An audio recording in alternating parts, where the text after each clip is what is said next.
पवन जी से निवेदन करूंगा कि चंद शब्दों को लोगों के बीच में रखें। हमारे बहुत चहेते हैं। आज मैं इस जगह पर अगर खड़ा हूं तो इन्हीं की सबसे बड़ी देन है जो मैं आप लोगों के सामने आज आया हूं। और भाई साहब आप कुछ जरूर कहिए। सभी सम्मानित साथियों को क्रांतिकारी जय भीम। जय भीम भाई।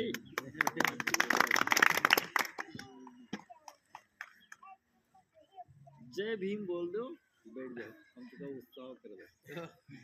जय भीम। चलो चलते हैं। हमारे माननीय सुनील जी जो कोषाध्यक्ष जी हैं, बहुत ही अच्छे गायककार भी हैं और समाज को जागरूक करने के लिए कई सारे कविताएं भी बना चुके हैं। आज आप सबको नशे पर भी कुछ चीज़ें बताएंगे और समझाने की बहुत अच्छी शैली भी है इनकी।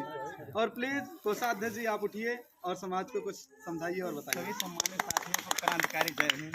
नवोदास जय मूल निवासी और जय सम्राट।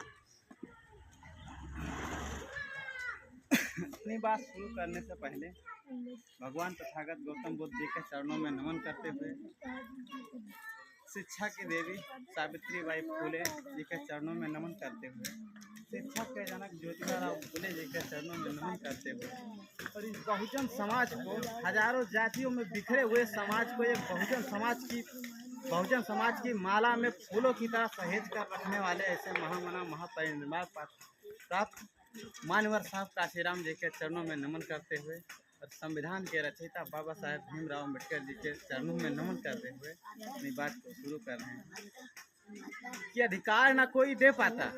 अधिकार जो होता है भाई साहब, अधिकार ना कोई दे पाता और ना ही इसे कोई दिलाता है। अधिकार तो अपने बलबूते लड़ करके छीना जाता है।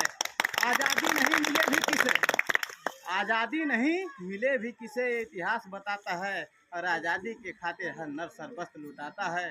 और हम एक सूत्र में बन सकते, हम जितने लोग हैं, अनेकों जातियों के लोग हैं। तो कितने जातियों में बांटा गया?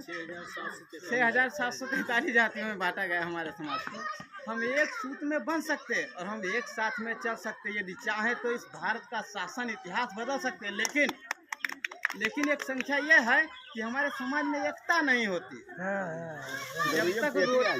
जब तक रोटी और बेटी का रिश्ता नहीं होगा तब तक संभव नहीं है एकता होने।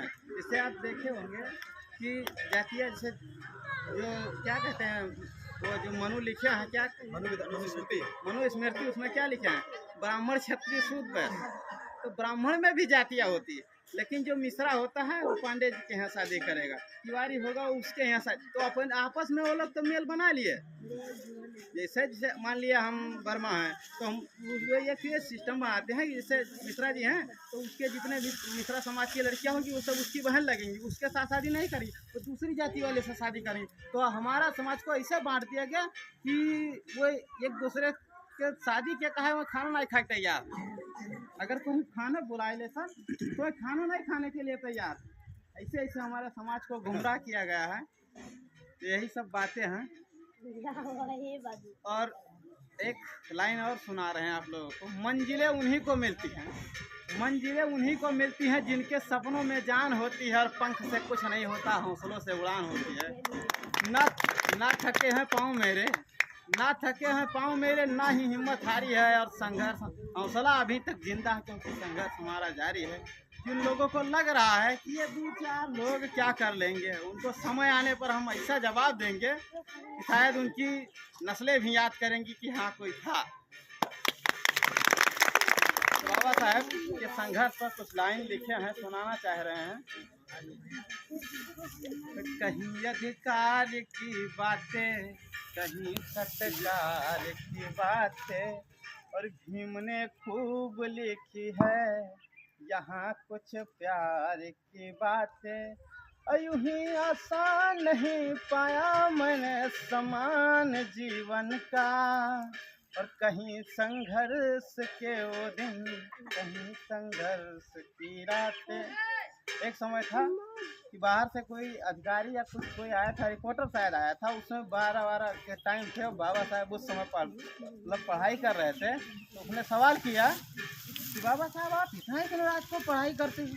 तो उसने बाबा साहब ने उनको जवाब दिया था कि हम पढ़ाई इसलिए करते हैं क्योंकि हमारा समाज सोया इसीलिए आज